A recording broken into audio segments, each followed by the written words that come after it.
I'm sure a lot of you guys saw last year I got this trailer. I stripped it all down and refinished it all. And this thing's been working flawlessly for me, and I'm really happy that it came out as good as it did. I've taken it on multiple road trips and picked up multiple projects, and I'm sure some of you guys have seen. And in the last video, I picked up the Duramax with this trailer. Got her all strapped down. I'm trying straps out this time. Got them crossed up with some loops instead of chains. Now the trailer works awesome. I definitely want to go over some things that I was seeing in the comments and answer some questions. But today's focus, moving equipment around, and this is something I find myself doing all the time, whether I'm buying something or just moving equipment. And if you're anyone who moves equipment, you've probably found yourself in the same boat with tying things down, chaining down equipment. Really, this is something that I always try and get better at, or I try and do it faster, safer always, but I'm always trying to come up with a better way to tie something down. Today, I'm going to be trying out a couple different things and seeing what works best. And now, obviously, every application is going to be different, but for me, I'm hauling around mostly smaller equipment, 10,000 pounds or less. I'm going to focus on moving smaller equipment, and I'm going to try a couple different methods here and see what works best today. I'm going to be moving the mini excavator. I'm going to get that thing warmed up. I'm going to get it loaded on the trailer, and we're going to try out some cool things here.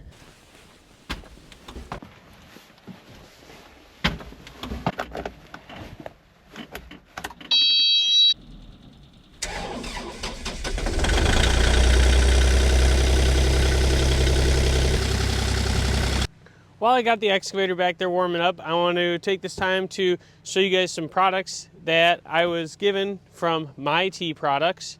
And you guys can check out their website, mytproducts.com. They wanted to send me some products to try out here, and I told them I'd be more than happy to do that because I've already been a MyT Products customer, and actually this is where I've gotten a lot of my previous hauling equipment. In my last video where I got the Duramax, I didn't talk about it much, but I was using ratchet straps with soft loop axle straps, and I thought that would be the best setup to use for hauling that truck, and I've used that setup before. I've always had good luck with the products I've purchased from MyT, so I figured this worked out perfect to be able to try out some different products from them and let you guys know if this is something you would consider buying for your hauling and cargo management system. So I'm going to get these boxes open and I'll show you guys what we got. All right, so in this first box here,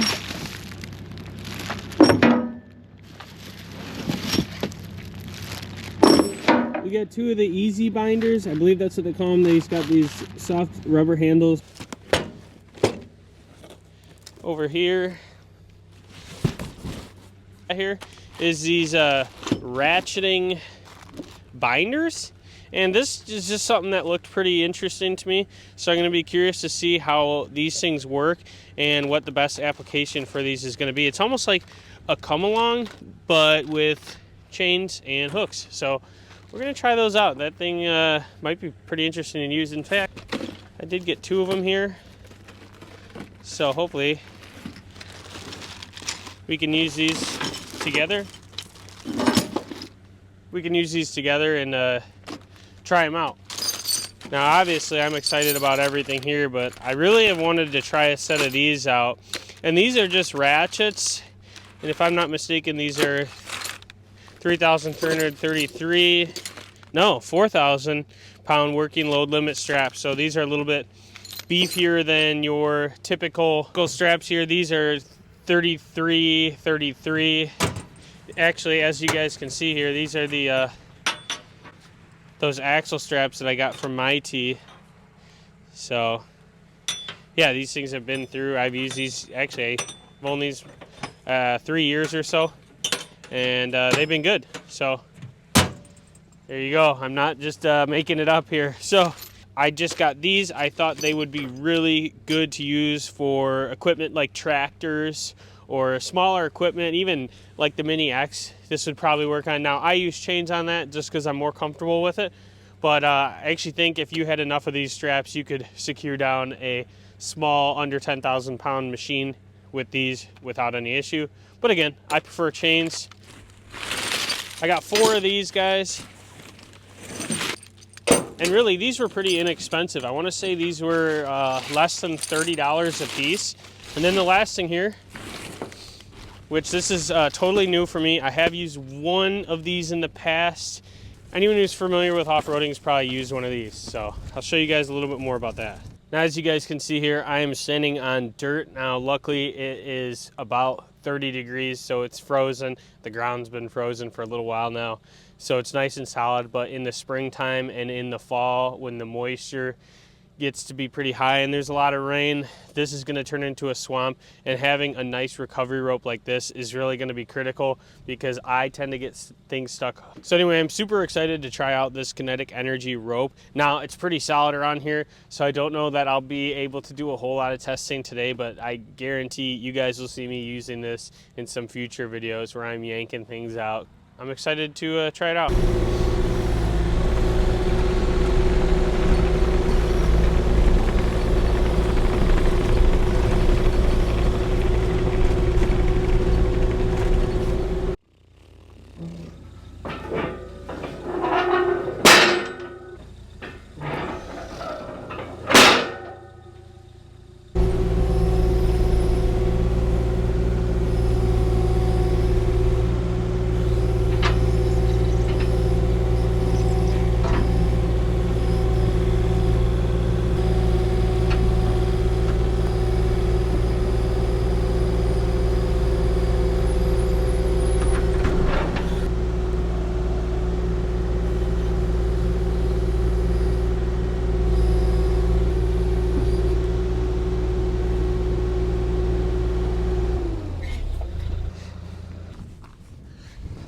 All right, so I'm gonna go ahead and get this machine chained up like I normally would here with just a regular chain and binder, except I'm gonna be using these easy binders from IT.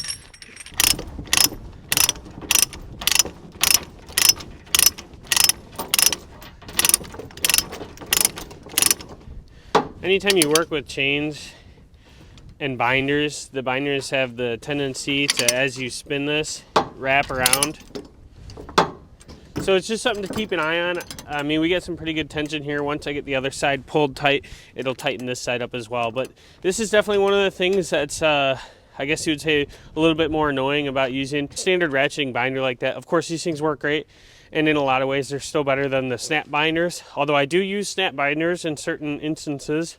My brother uses these same exact binders. He also purchased them from IT a couple years back, and you know, sometimes I steal them from him, and I really like these things, so having these is going to be really nice to add to my trailer setup, and just a lot better than some of the cheaper options there are out there. These are a great binder. These come in at, I want to say, about $35, so for the price, you pretty much can't beat it, and you're getting a lot better value, in my opinion, over the typical hardware store one-piece or the cheap hardware store ratcheting binder, which costs usually the same, if not more.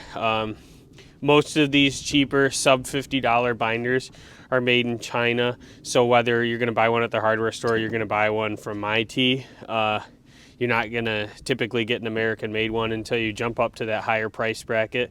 So it all depends what you like, but for me, this thing works pretty good, and the price point is hard to beat. I'm going to jump over to the other side, and we're going to try something different to see if a different way works better.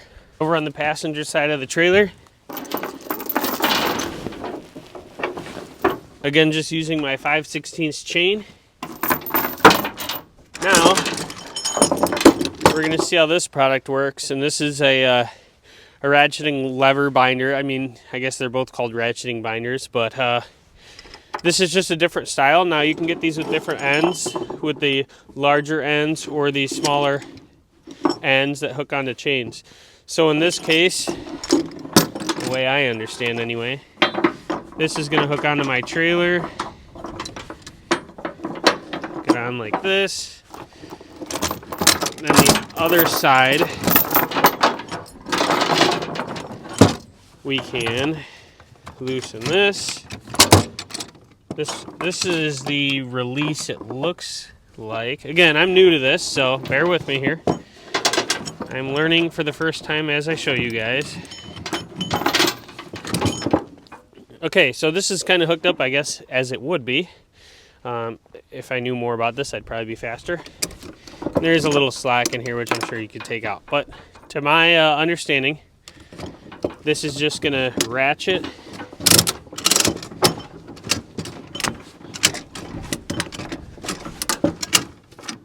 Holy cow, I gotta say that was actually really impressive.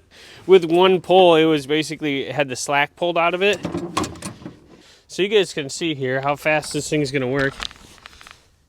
Now watch the tension on this chain.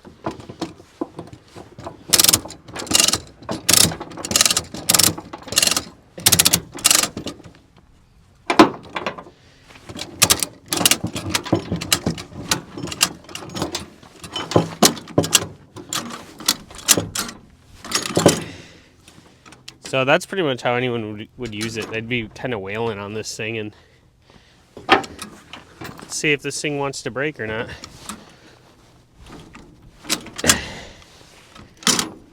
Well, nothing looks bent, so I'm gonna go ahead and say that's pretty good. And honestly, that's pretty impressive. That was minimal effort, super fast.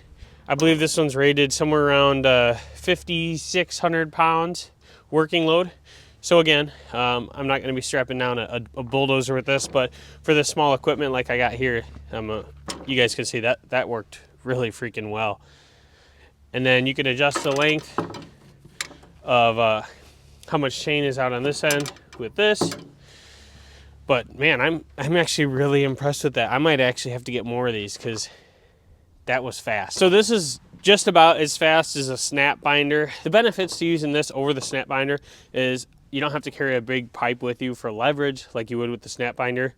And then the biggest concern with the snap binder is when you go over a bump or something and the trailer flexes, or you have a machine with pneumatic tires, there's a possibility that that change in load, that shift, could actually unsnap the binders if they're not, snapped as tight as they should be, and then your chains are basically loose. Whereas in this case, your chain is always going to have some tension on it, and if you were to again use a pneumatic tired vehicle or equipment, it could potentially move, but your binder's not gonna fall off. It's still going to be hooked up, and then it's just a matter of pulling the lever again and putting a little bit more tension on your binder, which is something you deal with anytime you use a ratcheting binder as well.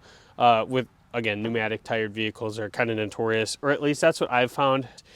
It is a good idea to stop and check your load after you've traveled a little bit because the load can shift. But anyway, I'm pretty happy with that. That's a really, really cool binder, and I've never used these before. Man, that was just fast and that was convenient, and those are the two things you're always looking for when moving equipment is convenience and speed, and obviously you want a good product. And this thing is rated to do this exact work here. So I'm really happy with that. Let's go to the back of this machine and try out another method. So next up, I want to try out these straps. And these are actually 4,000 pound working load. Now for the sake of this video, I just want to see how these things work. I've never bought a ratchet strap like this.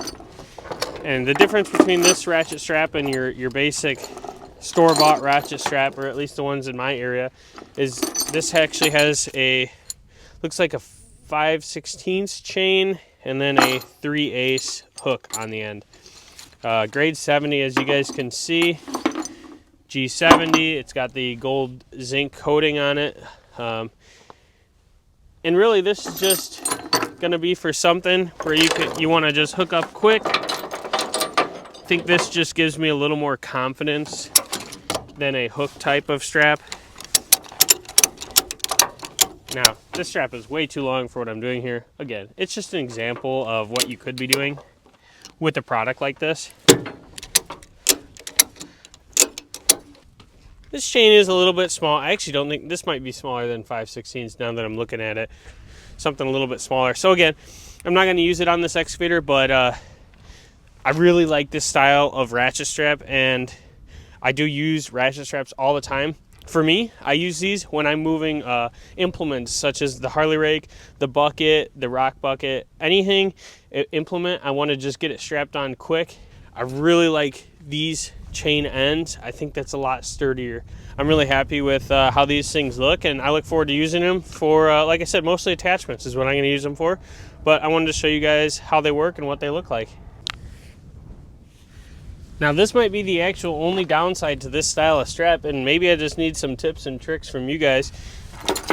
But how would you store these? I typically like to coil mine up. And I can't say I see an easy way to do it. Maybe like this, wrap it into itself. Yeah, not quite. Better ways, maybe I could do this.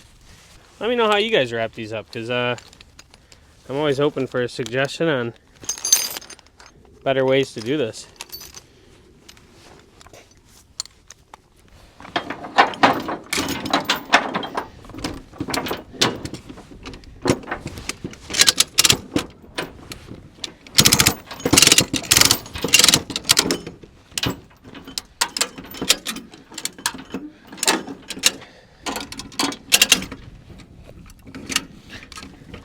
These might be my new favorite straps or binders. These things are freaking fast, and that is simple. That's worth the money. I really like these. I think I'm gonna use these more often. I set it on that side, but I ended up reconfiguring this. Easy grab binders on the back, which worked fine because I had a little less chain to work with, and on the front here I got these, and I really like these a lot. So I'm just gonna throw a chain right over the boom there, and we'll hit the road.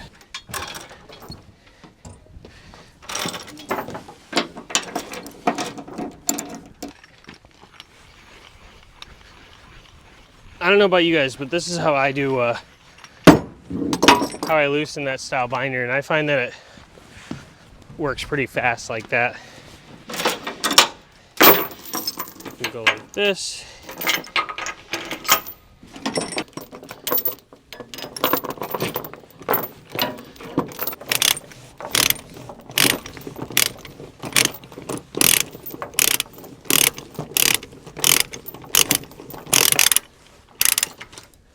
Looking at this trailer, loading it up, I did want to answer a couple comments that you guys had left in the trailer restoration video. And one of the things I got the most is, why did you paint over a rusty trailer? Truthfully, cost was the biggest reason why I did that. Was the trailer rusty? Yeah, it had surface rust, sure. But the main thing to look for anyone who's redoing trailers, and I've found this out the hard way myself, is there's a huge difference between factory powder coated and factory painted trailers. In this case, this trailer was only painted from the factory. So it had a primer and then paint on it, no powder coat. And these just tend to, they last a lot longer anywhere where there's salt on the road. Around here, painted trailers are really preferred, because what will happen, a lot of the trailer manufacturers have claimed to resolve this issue, but really up until the past few years here, over the past 20 years at least, trailer manufacturers were powder coating trailers without really doing the proper prep work. And I'm sure a lot of you guys have seen trailers where there's big flakes of powder coat just falling off, completely rotted underneath. And those trailers are really the ones where you really gotta sand them down, wire wheel them, or sandblast them. And I've done those in the past. And the sandblasting, I've had them sandblasted, and any equipment trailer like this, you're talking over $1,000 just to get it sandblasted. So it's not exactly a cheap thing to do. And I was doing this project kind of on a budget with a lot of scrap material I had. I only bought a few things. You guys can see here, this has been a year since I've done that. Short of these reflective tape decals are really the only flaw I've had with this trailer in the past year. Those do need to be replaced, but anywhere else, the paint actually looks really good. It is an oil-based paint. It's pretty thick paint. It took a long time to dry, but I've actually had good luck with projects like this where it's a trailer or something that's going to get beat up, and you just want it to look nice, but you don't need to make it show quality. So it's not like a full restoration of a tractor or a piece of equipment where I'm going to actually try and paint it nicely. I just wanted it to be durable, and so far this has satisfied me with that. And you know, I run equipment on this thing all the time, and the paint is still in good shape. Being that this was a painted trailer, I didn't need to sandblast it. I could just paint over it. I did sand all the spots that needed to be sanded that had a lot of rust. But again, on a non-powder coated trailer, you can really just prime and paint these. And in fact, I didn't even prime this one, but you know, It's a trailer, it's worked. It still looks really good. You guys can see now the glossiness of the paint has faded slightly, but the durability has been awesome. I'm happy with this paint. I would have done things differently as far as sandblasting if either I had a lot more money or I was going for a show quality restoration, and neither of those are what I got here. So this thing has worked really good. The deck boards, I know there were some people questioning the carriage bolts I was using versus just a self-drilling type screw. I just wanted to try out the carriage bolts. I've done a lot of self-tappers on trailers in the past and they work fine. Probably why the factory uses them. But I wanted to try out the carriage bolts, so that's what I did. And so far it's been so good. Unfortunately, the wood was a little wet and there has been some warpage and shrinkage on the deck boards, but overall, it's been working fine. Plus the carriage bolts were kind of a pain to install. It took a lot of time and I had to drill everything, so there's probably pros and cons either way, but I just wanted to try it out at the end of the day, and I did it. So now, if I ever do one of these in the future, I can reflect back on which method worked better, but in this case, the carriage bolts have been fine so far. But anyway, without talking too much more, I'm gonna hit the road here. You guys saw.